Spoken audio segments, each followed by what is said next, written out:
Getting ready.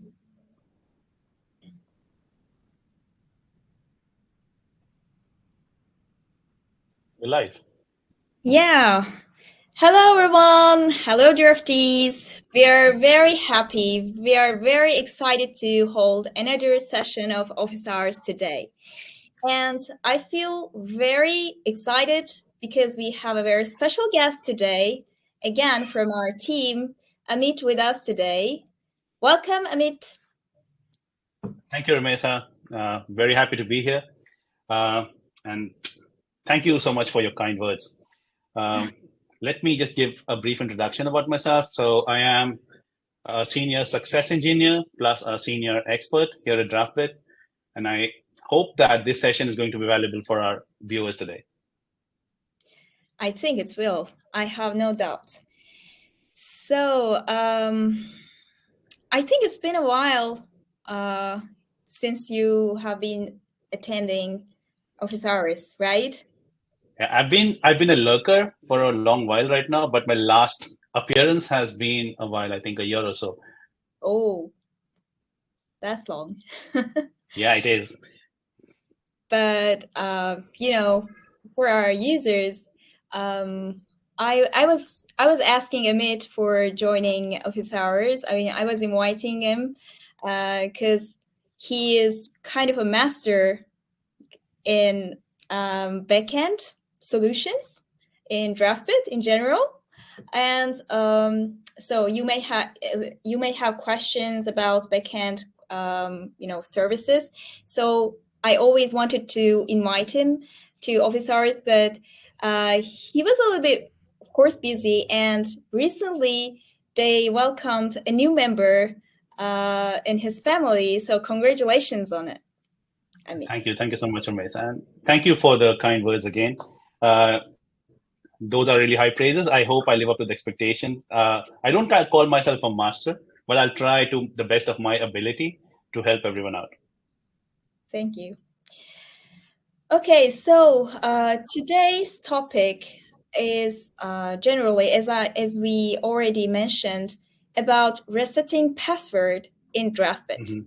So we're going to cover the ways of resetting password, the possible ways, but kind of in a high level, because you all know it's part of our expert services, and Amit will explain us as much as he can.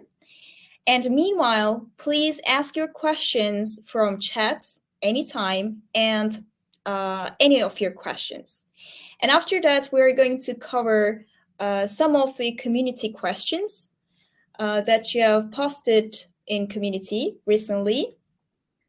And of course, we're going to answer your live questions. And if you want Amit to answer or troubleshoot your issues live here, you have that option.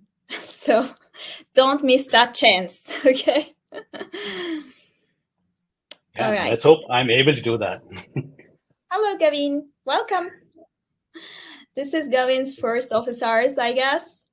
We are very happy to see you here, Gavin. Hey, And Gavin. oh, yeah. And of course, we have Davey. Welcome, Davey, and Matt as well. Hi, Davey and Matt. So if you don't have any questions, let's dive into today's topic about resetting password. Is that okay, Amit? Yeah, let's go ahead. So, on very high level, uh, we got two use cases where we kind of like reset passwords, right? One is when a user has forgotten their password. So we get an option of forgot password on the login screen, right? So there's an option, okay, forgot a password. Then there's an option of resetting a password from the settings screen within or the profile screen kind of thing. Okay, so you go inside your app, go into there, you can reset your existing password. So those are the two kind of use cases that we usually have for resetting password. So uh, as we do it in our expert customers applications, what we do is we use the OTP flow. So what we do is we kind of have their existing either phone number or we have their email ID, because that's what we have as the user information in our tables. So we use either of those, or maybe a combination of both, to send them an OTP to verify that they are the person that is trying to reset or access their new account and set the password now. So the high level thing is we identify that it's the existing user, then send them a temporary token. And using that token, we allow them to reset the password and then log them out, because we don't want them to continue their session. So the token has to be really short-lived at that point. So we verify everything. We check if the OTP code is valid, then allow them to reset the password. Then once the password is reset, they have to log in again into their application.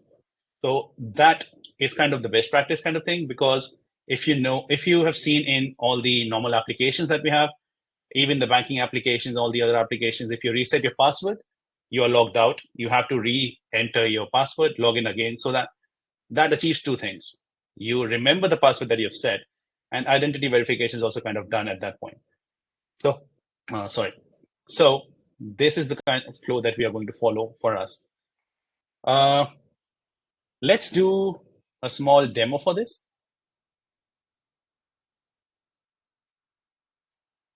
I'll try sharing my screen. Let me know if you can see it. Yes, we can see it. Awesome. So the first step would be that we need an OTP, right? And the OTP has to be associated with a particular user. So suppose we are using Xano for this demonstration, but this can be used for all the other databases as well. I'll not create any endpoints for this because this is just for demo purposes. But suppose we need an OTP. So let's have an OTP code here. This is just basic table creation for us.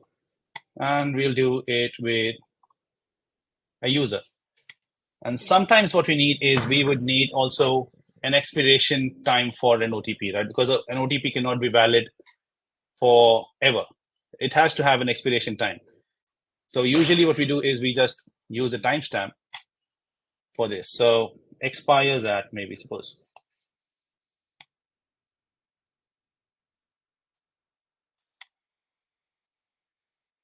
So what will happen in this case is, suppose we have an OTP. Maybe we can have a 4-digit or a 6-digit OTP. Suppose it is 1456 and 77.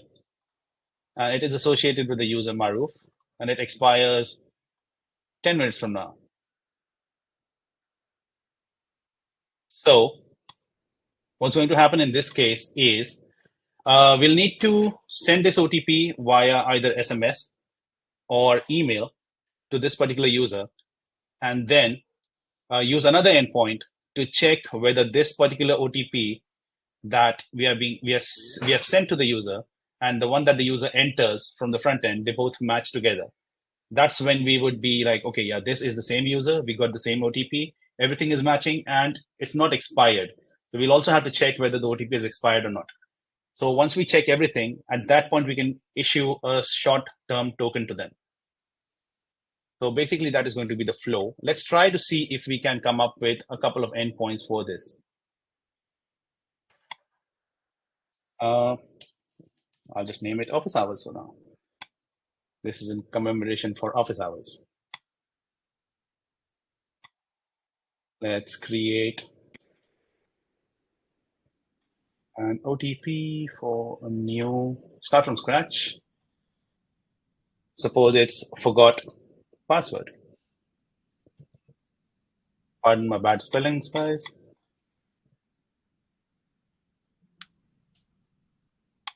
The authentication in forgot password is going to be disabled because we don't know what user is doing it. So we would need a kind of an input from the user. In this case, suppose it's going to be an email. So this is where the basic difference comes in for the forgot password and the reset password flow. In forgot password, what happens is we don't know what user it's coming from, so we need an identifier. So in this case, it can be an email or a phone number. And what we'll do is we'll match that email or that phone number to an account and check if that belongs to a valid account, and then send an OTP code to either of those. And in the other case, in the reset password flow, the user is already logged in. So what we can do in that case is we can do an authenticated flow. So we'll be sending an auth token, and that is going to help us reset the password. And in this case, it's going to be the opposite. We can't do an authenticated flow because the user is not logged in at this point. Mhm. So in this case, what we'll do is we'll have to first check, okay, query get record, basically. Okay, get record from the user table, where the email is the input email. And we'll have to check. So in this case, Xano provides us some basic functions in utility functions called preconditions. So if this is true, only then will it start moving forward. Otherwise, it is going to throw an error. So that's what we need to check here. So user one is not null. So we need to make sure that this email actually belongs to a user. So in this case, what's going to happen is, okay, user doesn't exist. This is going to be the error that's going to be thrown if the user is null. So if we don't get a record, this precondition is going to be hit.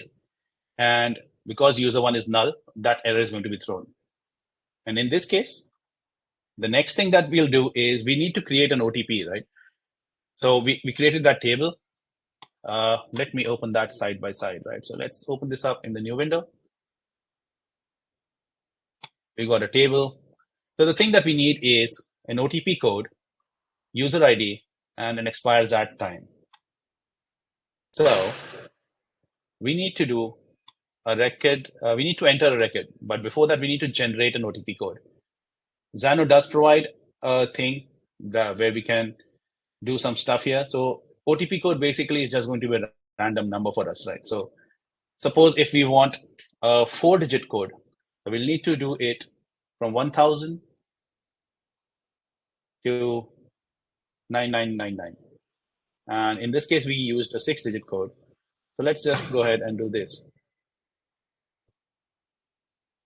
Some people would be like, okay, the code can be starting from 0 as well. So in this case, because we are using numbers, we can't do that. So for that, what you'll have to do is, suppose if you started from 0, the minimum number is 0 and the maximum is 999,999. So in that case, what's going to happen is you will have to make sure that you count the digits and append a string of zeros before the OTP code and mark it as string and then send it. But because we're storing it as integer, it's best that we follow the minimum 6-digit number and the maximum 6-digit number thing. Let's store it as OTP. Yeah. May I ask a question? So when we get Yeah, this OTP in Mhm. in Draftbit, when we type in that OTP on the screen, then it won't be number, right? It will be string. Yeah. But So what we'll have to do is we'll do type conversions kind of thing. So mostly it's going to be handled automatically by Xano here because the input is going to be integer type. So that type conversion would happen automatically in this case. But in case, suppose your database doesn't handle the type conversion automatically, you'll have to make sure that you do the type conversion before you send that as like post calls body. So the request that we're going to send, you'll have to make sure that we send it as an integer. Does that answer your question? Yeah, sure. Thanks. Awesome. Let's go ahead.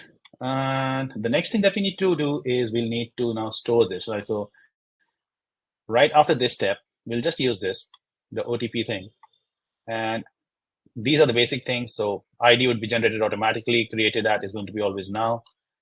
And in this case, we'll have to use our OTP, the one that we currently generated, and this is going to be user 1.id because that's the user that we have generated this for, and expires at. So based on how much time you want to give to the user, so mostly it's going to be sometimes 10 minutes.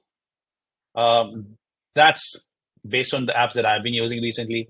10 minutes is kind of the norm, but whatever you want to do, 5 minutes, 10 minutes, 15, 20, whatever you want to do, you can set it for as that. So Xano provides some functions for that. So suppose we add seconds to it. 10 minutes is basically 600 seconds. So Xano provides these functions for us, but even in other databases, what we can do is we can all calculate all of this manually using, suppose if they provide us Lambda functions or whatever we want, and some other things that even Supabase provides some tools for us. We can use all of that and calculate the timestamp 10 minutes from now or something, and always add these records in our database. So this is going to be done. And that's it. We don't need to send anything from here because this is just, suppose now we want to send something that, okay, your OTP was sent to you. So what would happen is, suppose we send them a status. This is going to be a path called status in the object that you're sending. And an OTP has been sent to your registered email. It is valid for 10 minutes. So this would kind of be the message that we're sending here. This can directly then be used to display on the screen within our app if needed. Now, you might be thinking there's one important step that's missing from here. We're not using any service to send an email or send a number, a phone number, SMS kind of thing, right, to a phone number. Yeah, so, I was going to ask it. Yeah, because that's an important step in this case as well. So usually what would happen is the next step here, after the OTP has been added, we need to send it right at that point because the service would then be used by the user. If it's an SMS or if it's an email, they'll have to check that and take that OTP and use that in the next screen that is going to be built in their application, right? So they'll have to have a screen where they can enter this OTP, and then the next step of checking this OTP would come in, right? So that we can make sure that the user is who they say they are, and we can allow them to access their account. So what Xano does in this case, let me just duplicate this. Xano has some integrations. So if our users are familiar with this, what happens is in Xano's marketplace, they have this messaging thing where for emails, they've got SendGrid email and Mailgun email. So these are basically pre-configured extensions that Xano provides. So this just makes your life a bit easier, but it's not that if these services or any other service that you want to use is not available, then you can't use it. It's just an extension that Xano provides, configuration that's already is set up, and it does provide you basic endpoints that then you can use. Just make it faster for you to integrate the service. That's it. But any other service that you have that uses REST APIs, so that's going to be the keyword. If they use REST APIs, then you would be able to use that service, integrate that with Xano, and send emails or send SMSs.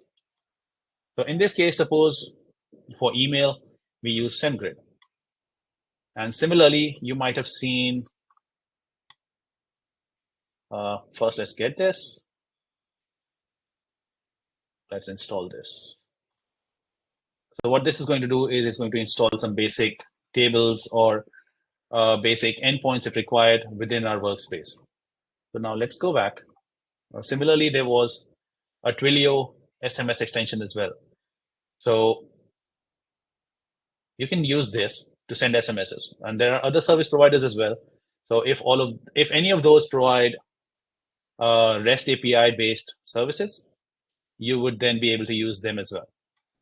Twilio Let's is install this. popular, right? Sorry? Yes, Twilio is kind of popular, I guess. Yeah, Twilio is kind of the most popular service provider. Uh, and the best thing is that they work right out of the box and with very little configuration on their end as well. And what happens is it works all over the world, basically. So we have tried it earlier in other applications for our expert clients as well. So what happens is even as me and Rahul, we are in India, right? So, and our clients mostly are US based. So we need a service provider which would then work for them. And while we're testing it, it should work for us in India as well. So they have these regional settings. So you could go in and make sure that it's only then usable in say US, and then you could go in and check for Asia, and in Asia you can just do a check mark for India. So then it will just be available for these two countries then, and you could go in and region lock it based on your requirements, or if you want it open for all, you can do that. Sorry, do that as well. Let's take a look at what happened here. So SendGrid Validation and Twilio Validation, these two API groups got added for us. So what happened here is this is just using a function that SendGrid has created use with Xano that would help us send an email. What does it do in the first place? Let's take a look. It just checks if the set your this thing, if the SendGrid API key. So what happens? Let me open this. Whenever we add an extension, the configuration is required. Some configuration from our end would be required, right? So basically, all these services, they require an access key kind of thing, right? So API keys. So for Twilio, SendGrid from email is required to be set. So when you go into SendGrid, in that case, what you'll have to do is you'll have to configure a sent from kind of email. So uh, suppose your application's name is Draftbit, then what you'll need is support@draftbit.com, or say reply@draftbit.com, whatever you want that to appear as. You will have to configure that in your SendGrid account. So you'll have to go to sendgrid.com, log into your account, go to your settings, and do that configuration from the end, SendGrid's end. Similarly, you will find a SendGrid API key there in your settings screen. So you would require both of those to be set here. Same goes for Twilio. So when you go to your Twilio account, you will see that it requires a from number. So when you create an account with Twilio, they'll give you a from number. While it is in, say, development phase, kind of, it's not live. They'll give you a test number, but before going live, you'll have to do some validations with them. Like you'll have to make sure that you're not spam. You don't spread spam. You are a valid business kind of thing. You'll have to make sure that you verify yourself with them.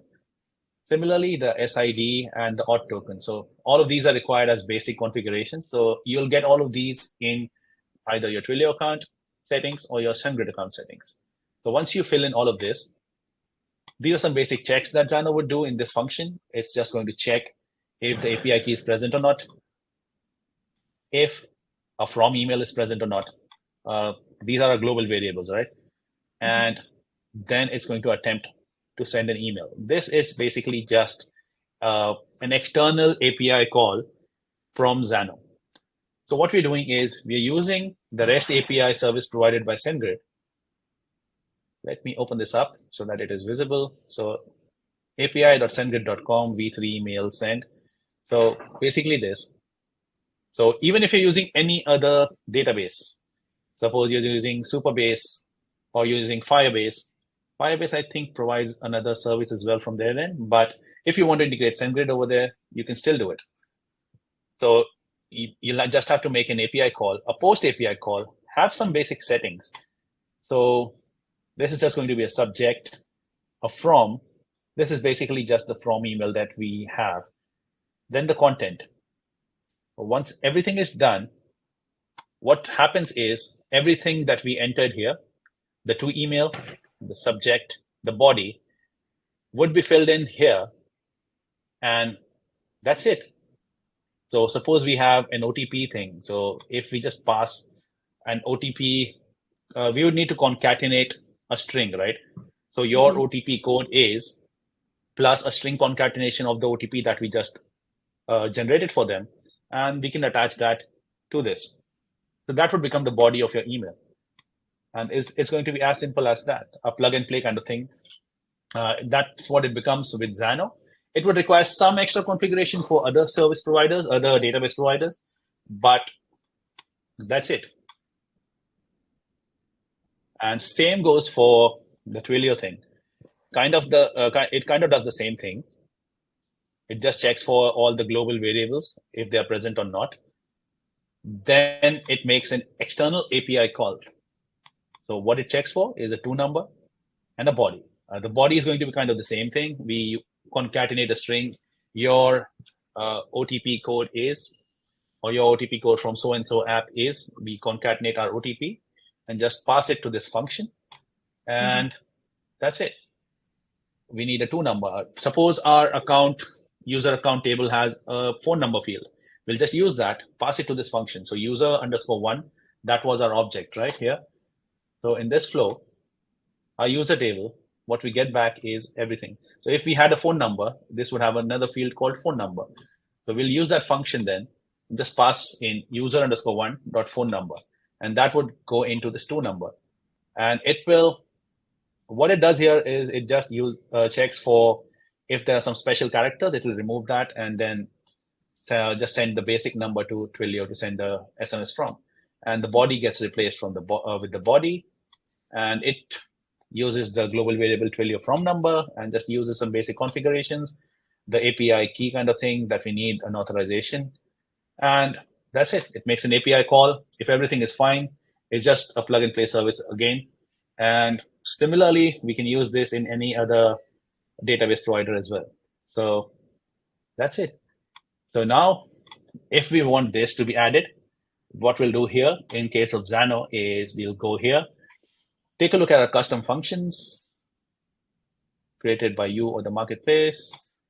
Let me do a refresh.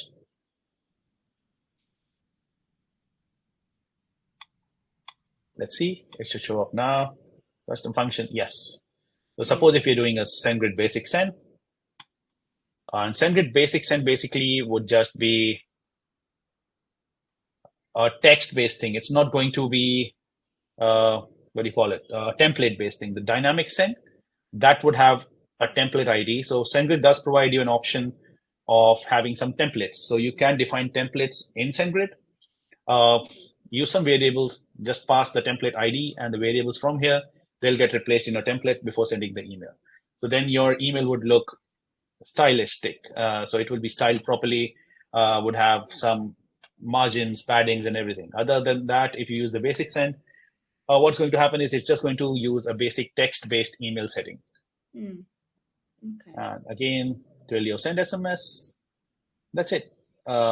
Suppose if we had a user phone number, this is how it's going to be sent. Then phone_number. Suppose if that was our field, the user1.phone number, and body would have been your OTP code is space, and then we just need to concatenate stuff. So concat and our OTP. We can add a separator, but just because what I did was in the earlier space, I added an extra space right at the end of the sentence here. So we don't need an extra space down there. So concatenating this, that's it. So your OTP code is the OTP that we just generated.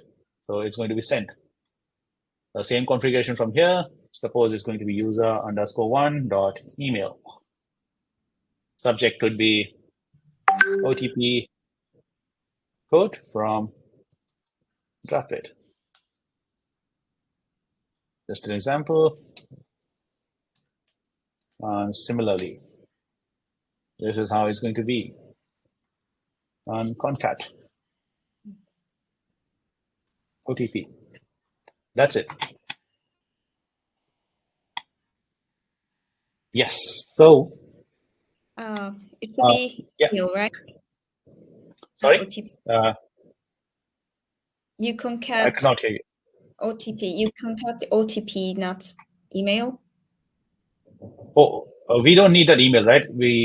I'm Email sorry. is being sent in a to email. Okay, I'm sorry. Okay. Yeah. Right. I mean, it looks very straightforward when I mean, to be honest, not very straightforward. But still, the thing about logged in user and Mm-hmm. not logged in user is pretty clear. So we are using here unauthorized endpoint, right? But Yes. for the logged in user, we are going to do pretty much the same thing, but with Yes. okay, So with what's going to happen in that case is this is going to change, right? Let me just make the changes here itself. So when we change this to authentication enabled, so it's going to use the user authentication from our user table. Mhm. Then this email is not going to happen now. We don't need an inputted email from the user. What we'll do is we'll get the ID from our auth token. So this is going to go. We'll extract the ID from our auth token and then get the user. That's the only difference in this case. Yeah, that makes sense. Okay. Yeah. And what's going to happen? Let me just, because we don't have our SendGrid and everything basically set up, so we won't be able to send an SMS or an email right now, but we can try to see if an OTP is generated. Let's hope it works. Yeah. And see if it got added. Yes. So what it did was it generated an OTP for Rahul's account, 998-325. And if everything would have been configured, it would have been as simple as Rahul receiving an email and an SMS at the same time. Wow, that's great. I mean, for example, for the setup in SendGrid or Twilio accounts, our users can go over with the documentation of those services, right? Yes. So there's one simple step that is the verification step, right? So in Twilio, what would happen is if you are not verified, or if you're not using a paid account from them, then you could only send SMSs to pre-registered mobile numbers.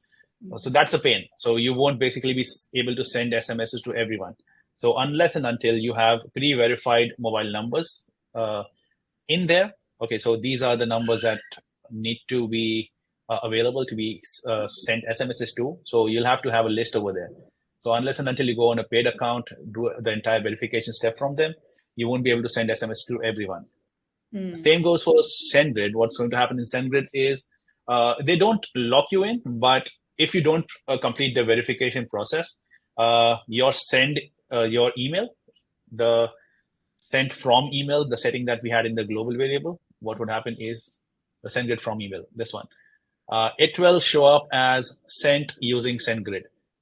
There's going to be a small subscript kind of thing right next to the email as sent using SendGrid. If you want to remove that, what you'll have to do is you'll have to verify your domain. So if you do that in SendGrid, then that is going to disappear. Oh, okay. Wow. Thank you all for the tricks and all the steps. So And I look at think users would know, right? Like this is kind of the first step. We have just sent the first OTP. So now what happens next is like, unfortunately, we'd not be able to like go into extreme details, but the next steps would kind of be a verification step, right? So the next endpoint that you would need would be an endpoint where you send basically this OTP along with that email to another endpoint. And then you'll have to check if you have an entry here for this email that has this OTP and it isn't expired. So if you saw from the point, like I think sent it at 10:02 according to my time, and 10:12 p.m. is the validity end time. So we can check if the user request comes in at 10:13, we can say, okay, your OTP has expired. Please try again later, or please resend your OTP. So we'll have to make sure that we do another step where we replace this. We can't have new entries coming in for the same user, or maybe we can also. It all depends on how you want to set it up. You can either replace it or keep adding new entries in this table. Once that is done, what would basically happen is, so if everything is good, if the OTP matches, and if this thing, the time is not expired, you can then send maybe a 5-minute token, which is just valid for 5 minutes, and just tell them, okay, you have just 5 minutes to change your password. Then ask them to send a new password that would hit another endpoint, which will just have one password field along with that token, which can then be used to extract the ID, right? We'll have the ID. So we can use that and send the token containing the ID for, say, Rahul. And that's it. And as soon as they complete that step, we receive the request. We suppose we send them a success message. Okay, your password has been reset.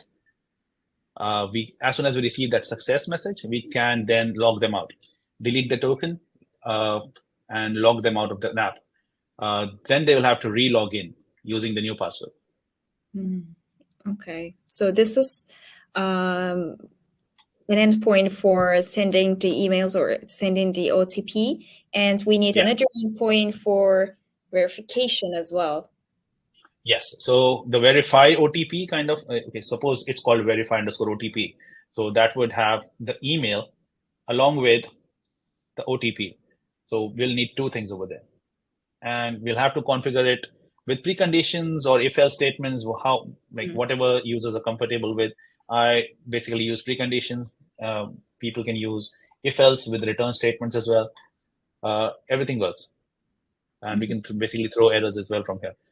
So Xano is powerful in that case. And the same procedure can be followed with other database systems as well. Okay, great. I think we don't have any questions about resetting password. There's one more thing that I would like to cover with this, right? Maybe some users might think that there is the other flow, right?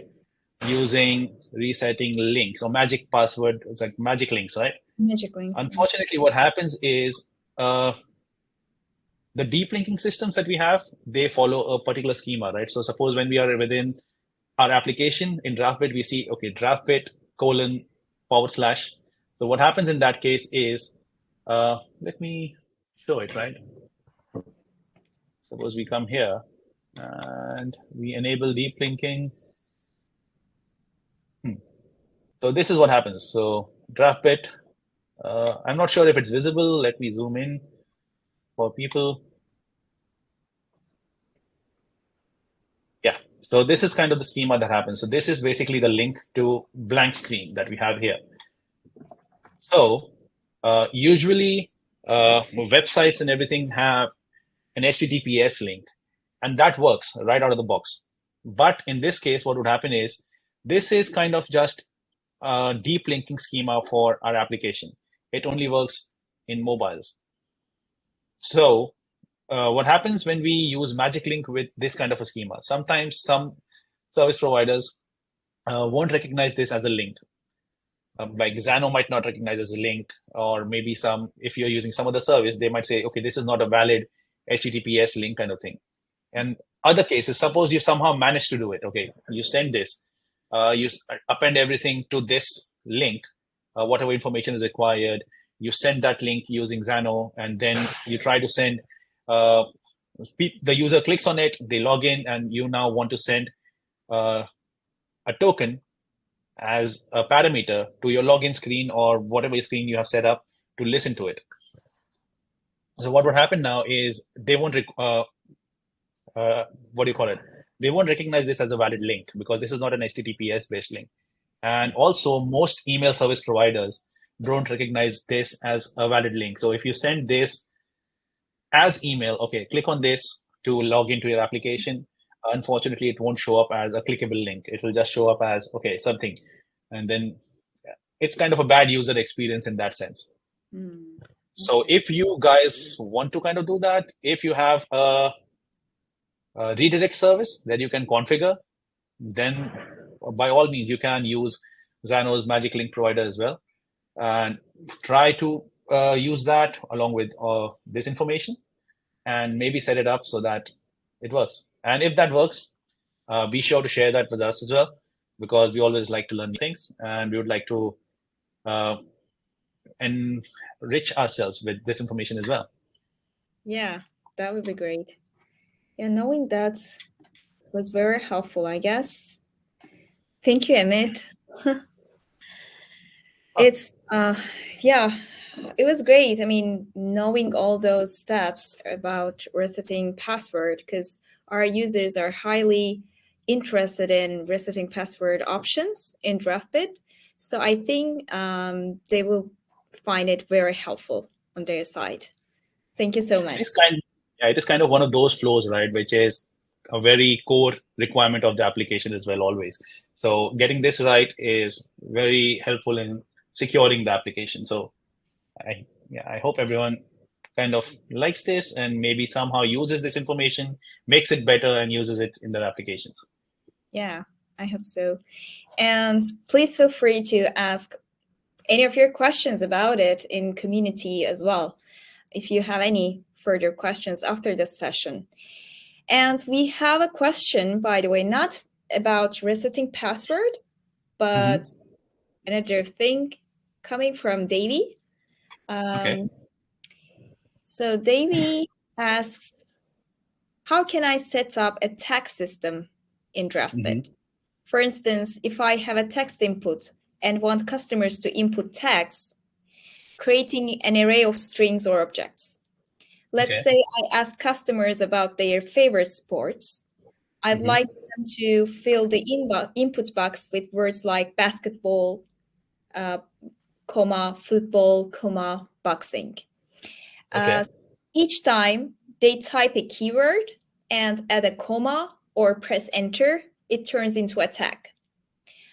I want to save these tags in a variable and use them, either pushing them to my backend or, in my case, enhancing my prompt with more data. I think Mm-hmm. Davies kind of tried to build an AI-powered app right now. Okay. Uh, for example, write me a cardio program for someone who has experience in basketball, comma, football, comma, boxing, comma. No. Okay. That sounds interesting, but uh, this won't be pretty like a straightforward implementation within Draftbit because this would require custom code. We'll have to listen to inputs, right? So we'll have to listen to the enter key and maybe a comma key, or the other way would be to listen to like key inputs or on change, right? On change. So every time it changes, we'll have to listen to the comma. Like whenever a comma appears, run a program, run a function, and add that new information as a new field within our array. And then once that is done, what's going to happen is it's going to be simple enough to use that array to display tags. I'm not sure if I'd be able to demo this quickly, but let me give this a try. Uh, let's see, a basic implementation maybe. Let's see, container. We can't see your screen right now. Oh, I'm so sorry. I forgot that I stopped sharing the screen. That's okay. Let's see, a container. And suppose I make it a flex of 1, center everything, and put an input field here, text input.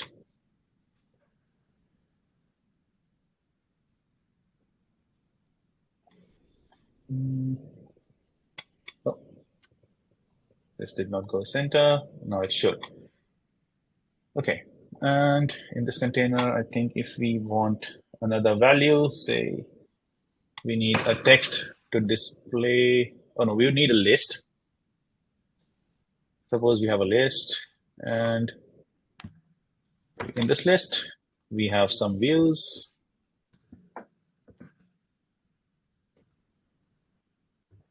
Oops, a view here, and this view, we give them a text. Yeah, let's try to give this view a radius of say 12. Let's see what happens after that. We will need kind of a custom function for this. Say,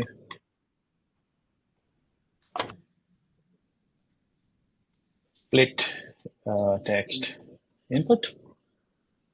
It's always going to take your input.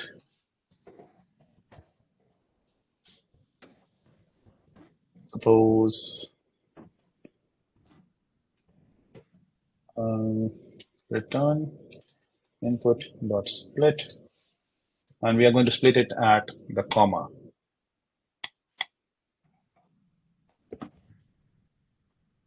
Let's try this. Text input is going to be on change text. Instead of on change, let's try this with on change text delayed. We'll run a custom function. So where did that go? Run a custom function. This would require this. Let's just give it the text input, the new text input value.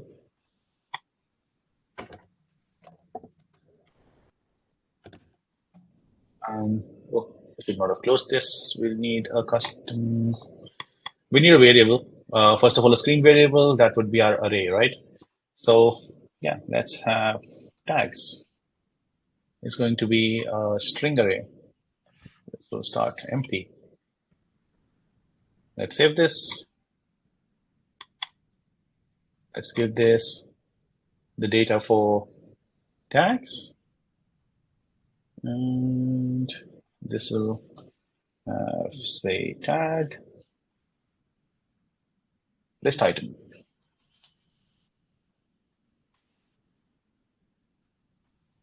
So text input, we needed to do one more thing here, and this, because we are getting this, we would need to store this because we're returning the split text input. So suppose we store this as new tags, it will be returned as arrays. And after that, oops, I should have just added one more thing. We need the set variable thing and store this in our tags screen variable. So the new tags would be stored in the tags. And hopefully this works. Let's try it out.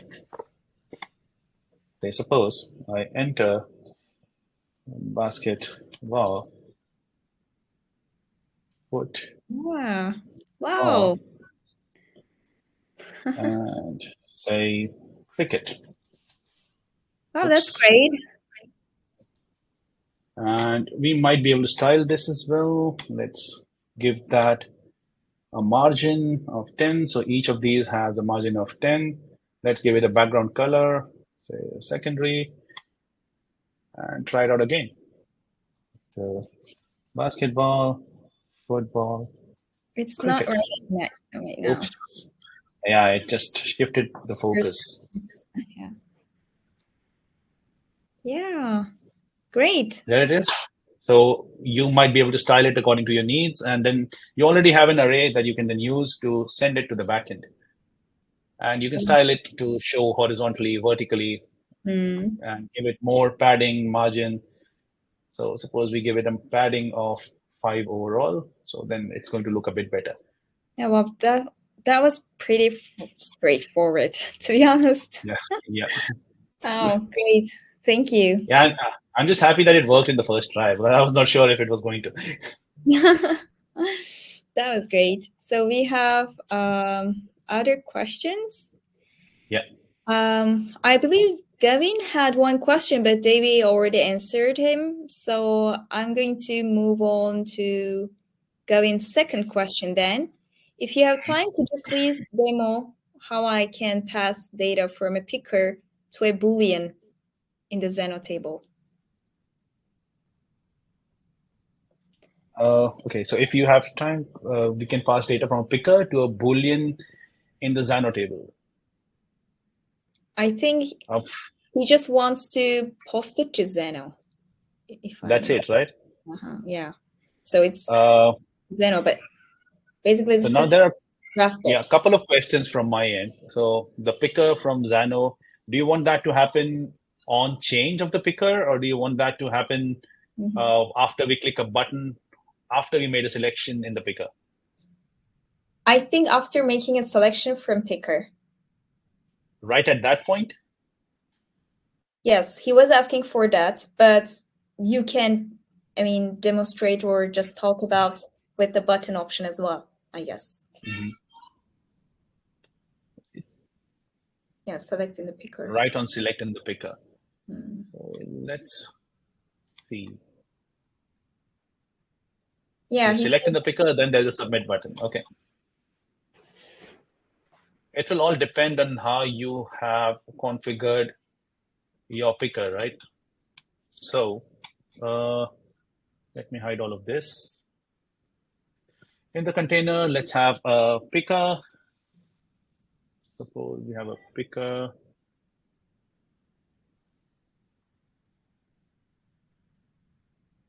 And so the options. So suppose we give it, it all depends now, because there are two ways to configure this. Either you can have this as, say, 1, 2. So it's now going to show up as 1 and 2 for you. Those are going to be the options. And then when you make that selection, the variable that is now with this picker, the picker value will be either this or this.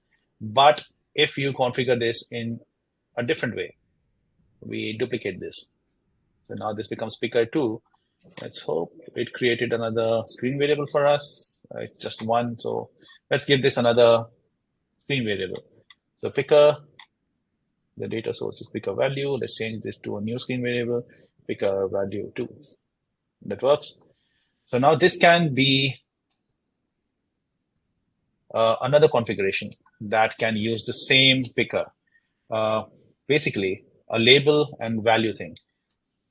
Label is what will be displayed. So 1. And the value would be what would be stored in the picker. So in the picker variable that we have. So suppose this is now label 2. And oops, it's going to be value 2. Let's hope I did make a boo-boo here. It has to be a proper JSON. So yeah, now it is. Let's save this. So yes, okay. Now you see it is, let me give this, style it a bit better so that we have some margin between the two. Yes. So even though both look the same, the way the data has been formatted, the options are formatted is different. In this case, what's going to happen is the value will be, wait, let me display both values once. So what's going to happen? Text 2, this data is not defined. Yeah, I know that. Let's use this, another tag 2. Now use both to display both the picker values. So the one picker value and the second picker value. Both values are going to be different in this case because the base underlying thing is different. Oh, sorry. I changed it for text instead of text 2. Let me do this. They should fix it. Yeah. So if I use 1, we see 1, but in this case, we'll see 1, the digit, because the way the options are coming in are different. So you'll have to make sure that you know how the value is being configured. After that, it's just going to be a matter of identifying what you need to send to the backend. So if you need to send the value, then it's perfect. Otherwise, you'll have to configure your data in such a way that the value is also 1, ONE1 in this case. Does that answer your question in any way? Let us know, Gavin. Because other than that, it's just going to be a matter of attaching this variable, the value, in the same thing. Yeah, let us know, Gavin. And we have another question. Actually, Matt was struggling about it recently. The issue is that variables are updating in custom code, but they are not visible or recognized in the action stack until the custom function is run a second time. So I have a function that checks for a text input value in a JSON response, and it can't set a global variable as true. But we can give a sense of general sense of setting variables right after action in an action stack. Yeah. Let's do that. So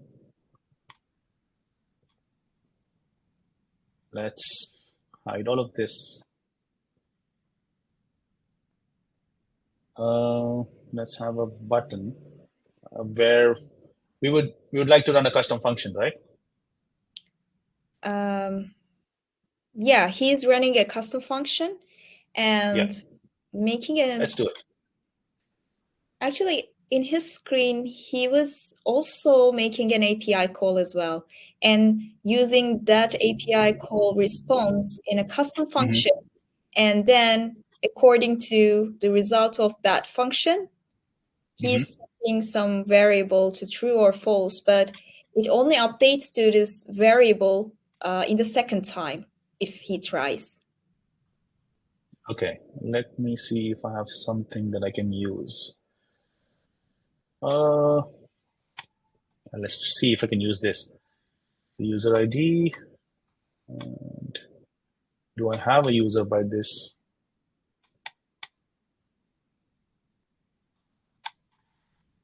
ID 6. Okay. The first user is the user ID 6 for us. So let's go back. Let's create a REST API for us. So in this case, Xano. Let's take this, remove this from here. And this wasn't an authenticated thing. So add to feed. Basically, it's going to be a post endpoint. Feed, create, feed. It was user underscore ID. ID.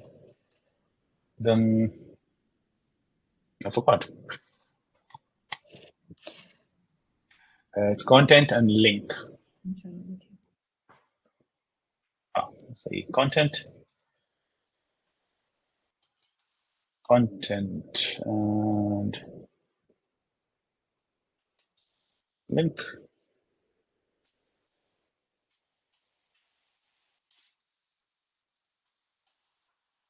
Perfect. So 6. The content is test from Draftbit, and link anything. It doesn't have to be linked to start. No headers because it's not authenticated. We should get user ID. We are forcing an error here. Sorry, I changed it to something sometime and I forgot to change it back. That's it. It should be, yeah. We're getting this now. Done. So we'll make this API call on the click of this button. So an API request. Select an option, Xano. Okay, user ID 6. We'll just do the exact same thing and have this as a response, right?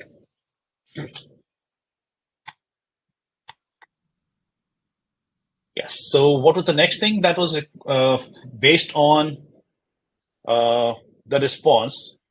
Yeah, he was using the response in a custom function. Then the result of that custom function, if it's turned to true, let's say, in his case, then sets a variable to true, another variable, I guess, if I'm not mistaken. Okay. So basically, we can do anything, right? So it's just that within this action stack, the set variable action, he's not seeing that value in that same action Sig- stack, right? So even if it changes, he's not seeing it changed. Yeah, it only changes right after the second try. Got it. Response dot ID. So if we get an ID back, that's when we, yeah, condition, if condition, if So true. I'm Yeah, sorry. go I ahead. mean, he was saying that. So as an example, so you can check for user 6 in your response and then set the variable to true if found, he says. Sorry, you broke up at the beginning. What do I need to check? User? Check the user 6 is found or not in the response. Mm-hmm. If it is found, then set the variable to true, he says. But I mean, that Yeah, holds you can do that. a general idea, right? You Yeah, can let me have a screen variable. That will be a Boolean in this case. So user found, and then a Boolean. Let's change, initialize this to false. Let's save this, close this. Let's come back to the button, on press this thing. So if user ID, and you want this to be done within a custom function also, right? So let's create a custom function, which needs to be check user found. Oops. right here. Okay. We need a parameter, which would be the response. And let's see. We need to set. So set user found. You're doing the setting as well here, right? Within the function, or are you returning a variable and doing the setting in the action stack? So because we can use this setter function here to do this. So response dot user underscore ID equal to say 6. So if it is 6, then this should be set to true. Otherwise, it should be set to false automatically. And if the response is not found, then by default, it's going to be null, which will be false. So yeah, let's do that. I think, come back. And then we won't even need this if else thing, right? Let's just remove this. We just need to run a custom function. Run a custom function, check user found, result name. Do we need a result name? No, we're not returning anything. Sending it the response. And after that, you need to console this to see if user found is changed.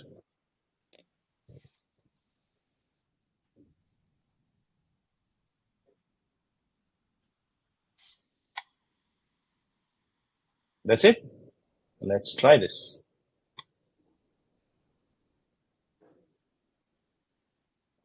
So this, you already are in web preview mode. Let's try it out. So even though our user was found, right, it was 6. To test that, let's do a console log here. Console.log. Let's use this here. User ID.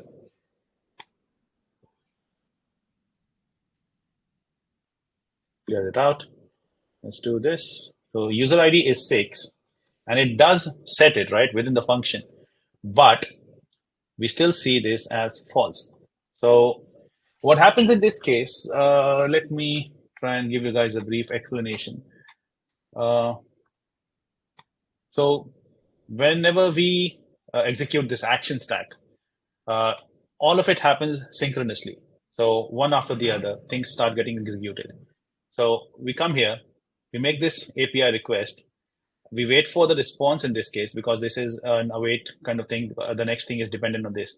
So we do this, come back here, run this function, come back here and run this log to console action. But what happens now is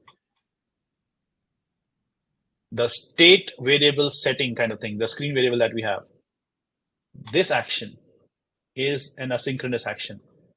So whenever JavaScript comes to this kind of a thing, like setting a user, like setting a screen variable, state variable thing, it will not execute it right at that moment.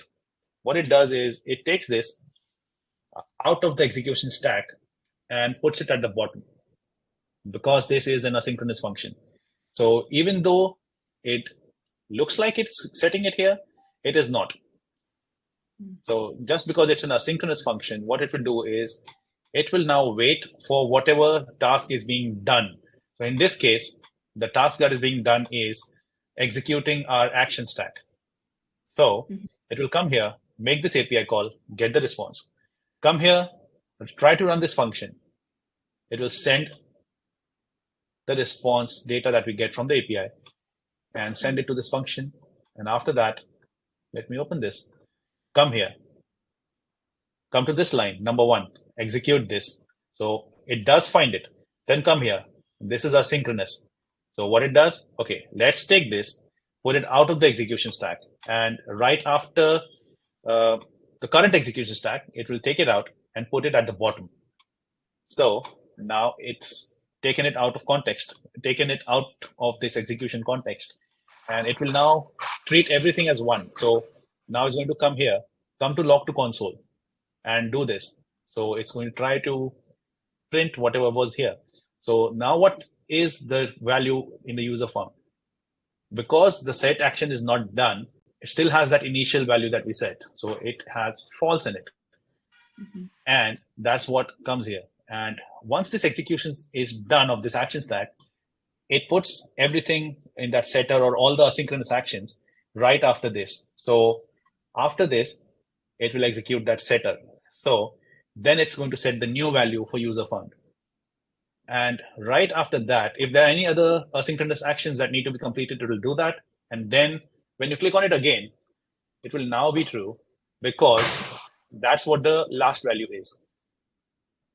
Yeah, that makes sense. But how to give that lag to the action stack then? How to figure it out? That's a pretty good question. That's a pretty good question. Yeah, let's do that. There is a way that we can do this. So in this case, because you're directly setting it, right? So within the function, you can either do this or send this value back from the function and set it within the action stack, or do a return statement from here. So return response.user_ID. So we'll now return a value from this. So what we can do is we can have a result name, right? We can have local variables within the action stack. So we can use this now to our advantage. So using this, so let's say new user Boolean value or something, new user Boolean. We just save this. So now we can use this. So let's duplicate this action, right? Because we'll now see both things in action. Now the second input, let's use this and new user. And now you'll see that we'll see both the things. Oh, we didn't. Sorry. Let me go back. Oh. We did not send a Boolean. We just sent the actual value. So this has to be triple equal to 6. That's when it's going to send either true or false. Sorry. Let's save this. Save it. Let's click this. So even though the first one says false, the second one will still say true because we are using the response, the local variable that we have within this action stack. Similarly, you can still again use the set variable. So now if you use this set variable and do a user found and do whatever value you do here, you still have this result name in this case as well. You can again utilize this. So this will still have the updated value, but the new value thing that we pass here, this won't take effect unless and until the entire thing has finished execution. Mm-hmm. Yeah. So this is, I mean, Matt was asking that, can you have him put a text on the screen to show if the variable says true or false in the text and not just the console? I think you're just making... Okay, yeah. Okay. What's going to happen is we want to show, let's change one of these. So user found, right? That's what our variable is, user found. Let's clear everything. It's a Boolean, right? Wait, it's not going to show up. Yeah, we'll need something, right? So let's just say, let's call this, let's make this print true and make it a conditional display. When user found is true, right now it's false by default when it loads. Yeah, so it disappeared. So it's false now. It's not going to come up. So now when we click, it's going to change. Now the value is true. And that's why we see true. Yeah, great. I hope that answers your questions, Matt. So basically using the action results is the key thing that we have to do in those kind of action stack we have. Oh yeah, so it won't actually display the variable if Boolean, right? Because Boolean is not a text field, it's a separate type. So it's just true, false kind of thing. So it won't show up on the screen. It shows up in the console, but not on the screen. Mm-hmm. Okay. All right. I think it's all clear now. Thank you, Amit. I hope this session was of some use for users. So Yeah, very much, I guess. You covered resetting password feature, which is very important for our users, and also stating, updating state, or let's say setting variables in an action stack is, is being asked by many of our users recently. I mean, I think it's a continuous question that our users have, right? But it is kind of a confusing thing, right? Because it's not immediately clear at that point. Okay, so this is how this works. So yeah, it's good that people ask questions, because it's the more inquisitive our users are, the better they are going to get while creating their application. So we are all ears. Yeah. So I think that's all for today. We have covered a lot. We left many other questions in community unanswered, maybe, but we don't have much time left. So Yeah, I think we can close our session here. What do you think, Amit? Do you I want think to let's do that, because sorry, please go ahead. No, just go ahead, please. I was just going to say, like, if we are ending it right now, so I wanted to add two things, like the two questions. One was regarding removing stack navigators, right? I think that is a bug from our end, because I tried to do that. We don't get an option to remove stack navigators. Yes. So if someone has created it by accident, we don't see an option over there. So maybe a three-dot menu or something, we would need that there. So if it's created by accident, and if it's empty, if it does not have any screens, let's allow users to remove it. Let's bring this up in our team meetings so that our engineers are aware of this, because this seems like a good use case where it's empty and someone has added that by accident, and we should be able to remove a stack navigator that is not being used anywhere. So yeah, that, and the YouTube thing as well. I tried that. There is an extra space under the YouTube player component. So I think we need to bring that up as well. So kudos to our users to keep bringing up bugs that somehow we have missed. And we love that about our users, because everyone is contributing to make our platform better. Yes. Great. So regarding all of these, we are going to discuss it in our team sync, our daily sync, and I'm sure our engineers are going to come up with very quick fixes, right, Amit? Yeah, absolutely. We have some really potent Yeah, and brilliant talented engineers. engineers with us. Yeah. Okay, so thank you very much, Amit, for joining our session today. That was very helpful and insightful to have you here. And also, I want to thank all of our attendees, all of for asking their questions. Yeah, I think it was very helpful session again. absolutely. And thanks for having me. And thank you, everyone. Everyone has been very kind. And yeah, there were some really good questions, and we got to solve them live. So thank you. Okay, then see you guys in the next session. We have many other exciting topics like integrating OpenAI API to our app, and also regarding recent policy updates of Google. We're planning to cover Google Android publishing in Draftbit, and also iOS publishing as well. And we have other staffs are coming, and also we are going to have awesome product updates as well. Uh, Yeah, so yeah, really excited for those. with us. Then see you all guys again, Yeah. and See you please guys. leave your questions on intercom, office hours, and in community, anywhere. We are always happy to answer your questions. And that's all. See you.